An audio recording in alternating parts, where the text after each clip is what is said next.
again, I think I look at this team with a magnifying glass, obviously, but I noticed these holes in the squad. Um, and then when you start to see these guys come back, like Lavia's, Fofana's, and I think Reese has kind of gone to a different category. He's been fit for a while now, which is fantastic. But Yep. I think Colwell's now in that conversation because he's been gone, but we almost forget what they're capable of. We just kind of throw them into this big lump of Chelsea have a ton of young, high potential players. We need to see if they'll pan out. I think some of these guys have separated themselves from that group, whether that's what we've seen in this shirt or just the quality in general. I would put Lavia in that category. When he's been fit for us, I think he's shown absolute levels. To have him next to Caicedo is really just a cheat code and build up. Just them being able to receive the ball with tons of pressure on them, being able to turn a guy, just having that quality, the physicality. And then Wesley Fofana, I mean, he has been injured probably 70% of the games we've played since we've signed him. Again, not his fault, but man, every time he seems to get a run of games, we look significantly better, man. Like I thought about it last year, right before we really crashed out and went from almost title contending to scraping Champions League spots. Wesley Fofana was starting every week, and Lavia and Caicedo was the double pivot. So when we have these players available, it really allows us to step up the levels. I think similar to kind of how we were just talking about United, there's guys in that squad that don't seem to be trusted. Whether or not we know that, just given the manager's choices, it doesn't seem to be that way. And I think last year we definitely saw that in the Chelsea squad. A lot of guys that weren't trusted, a lot of them left in January, others played Conference League. But man, if we can get Lavia to stay fit, Fofana to stay fit, I really do think we will see a much more consistent product with this team. And not to say the results. Results, I still think it's not going to be smooth sailing this year by any stretch. But in terms of the product and the performances that we're seeing, I think we'll have a much better understanding of what this team's about, what this group is about. I really do think that just put these motherfuckers on ice, bro. Just put them on ice. Milo, we can do great things. Oh, which part of that? Any of it. Go ahead and tackle it, and then we'll go in that direction. I think it is a big thing, and I think it kind of just is what Chelsea is about right now. The past couple of years, it's fortunate now that Reece James has found some health, but that this is the exact same thing we were saying for years. Is that if Reece James could be healthy for a little bit, then Chelsea would be so much better. It's been a year. That is the case. That's been the case. He's been back for a year now, and you guys have looked better for it. But I do feel like this is a repeat thing where you guys are stockpiling these guys that are very John Stones-esque, where, like, yes, they're really good when they do play, but they don't play that often. Crazy accurate, bro. That's the vibes I get with Lavia. Of that in your team. It's fine to have one or two of those in the team. Or one, honestly, is probably preferred. Two of them, and then being like pivotal depth pieces, it's tough. So hopefully they're gonna solve it for your sake, but it's hard to solve that. It's something they harp on so much. Like Maresca's always talking about managing these guys. Look what we've done with Reece. Like, I guess the reason I'm so loud with it is because there's been an approach to we need to keep these guys fit. We need to ease them back into the team. Like there's a very intentional approach to make sure that they stay fit. And I think I'm starting to see why he's harping on it so much. Like even just with Colwell being out, we've pretty much left that strict or rigid back three and build up because we do not have a player of Colwell's quality to be able to just break lines through the middle the way he did. So to me, and then also in the defense, Chalobah, and honestly, I'm starting to, man, this one hurts, but I'm starting to think Tosin's on a similar plane with Trev in the sense of if you put an A-side center back next to him, he will be fine. We cannot have those two next to each other. And Fofana, and I honestly think Josh too, are both capable of being the A-side center back. Like they have shown the capabilities to carry that level of center back with them for 90 minutes. So I need either West to stay fit in the back, Josh to get more chances. Has to be one of them next to a Trev or a Tosin because again, I think you guys have seen it. Trev Tosin as our center back pairing, that will not get us where we need to be.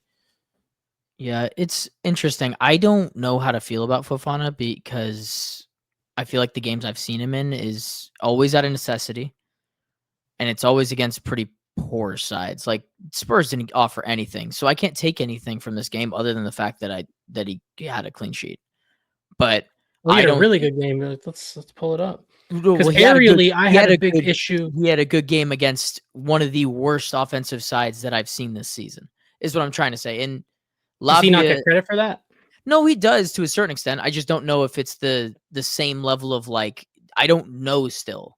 And that's the issue, is he hasn't put together a string of we games haven't seen enough to be like, You're not yeah, convinced. well, no crap. He's that dude still. Lavia is an interesting one because I think he gets put in spots to be successful, right? Like that's the part of the injury thing. And that's why I have the question marks, is like he came on in a game where you guys dominated the whole game in the 76th minute. Like that's great if he can stay healthy. He wasn't crazy impactful in this game today. I mean, in that run form last year, he was starting. He took Enzo out of the team, who's captained us to big games. So I think he's capable just based off that. I'm not questioning his capabilities. It's just, one, where does he fit into this side? Because I just don't know. I just don't know where he fits when it all is fit. Double pivot with Moy. Where are you putting Enzo? If I am basing this off the idea that I think that Lavia is going to be healthy if he gets healthy at the same time as Palmer. Right. And then I think like that just throws things off a little bit. I think it's a problem to look at it in the sense of who is going into the 11. That's not the way I'm looking at this team. I'm looking at this team, and also to your point that you just mentioned, Lavia is never going to be we're playing him 3 times a week, 90 minutes. It's never going to happen. Caicedo, we're starting to see the repercussions of it. We've finally been able to give him somewhat of a breather, and he's right back to looking like himself. I think there's a time and place for all of these guys to play. I think Lavia, Caicedo, and a double pivot's fantastic. I think Lavia with Enzo next to him and Enzo pushing up, that's going to work. Because, again, none of these guys are going to be available every week. That is the reality that we live in with 60-plus games every year. So I think he's just fine. I think he finds a spot in this team. And I really just want to see Fofana-Colwill pairing, and I won't get that till next year, even if I'm lucky if I get it next year, because we know with the history of Fofana, too, he's not going to be fit for portions. So it is a shame, but to Mila's point made earlier, this isn't new about Wesley Fofana. When we bought him, people knew that injuries was a big thing. Lavia is actually crazy because I believe he played the most minutes out of anyone in his age group his last year at Southampton. So maybe that plays a part. But yeah, man, I even a guy like Pedro Neto, we don't talk about. He was notoriously injury prone, and he's been someone. He hasn't even picked up a knock for us. He hasn't even picked up a knock. So I guess I got faith in these guys. Discipline. We didn't get a red card. Yeah, you guys didn't get a red card. That is good. You know what? I'm glad I said that. Bentancur, I have no idea how he stayed on the pitch. I also have no idea how Enzo Fernandez stayed on the pitch either. Like that was an awful refereeing display. An awful referee display. Bentancur, if I'm saying Bentancur should have been sent off on that precedent, Enzo's in the second half. Right. So like it ended up being a wash, but it still changes the game. Which is the Bentancur one was way more dangerous. I genuinely have no idea how it did how it got checked. The Bentancur one was way more dangerous, but the Enzo one was just as much of a yellow, or I'm sorry, a red. And if we're talking high boot studs up, the one thing I want to talk about with the injuries, and it's the one thing that I can't get my mind around, is why, and you said it, like that front three playing in this game is probably the most wasteful front three in the entire league. They had 9 total shots. They scored 1. And Garnacho hasn't actually been taking that many shots. Like Neto's been super wasteful. But the thing is, why is Esteval playing? He's 18 years old. I think he's trying to be protected. That's the only thing I can wrap my head around. Because he got in the 5 minutes we see of him, he was quality. Yeah, that's why I'm saying. In a ball outside of his foot, in behind. He couldn't have got a 30-minute cameo. I understand protecting players. He is a level above, and we've all talked about that.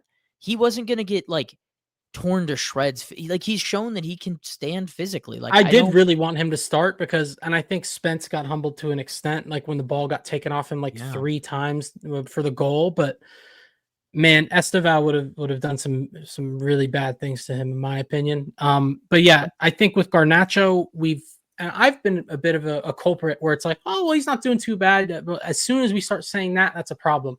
I do not think he is a bad player. In fact, he's better than I thought he would be. I think that speaks more on my preconception of him before he came here.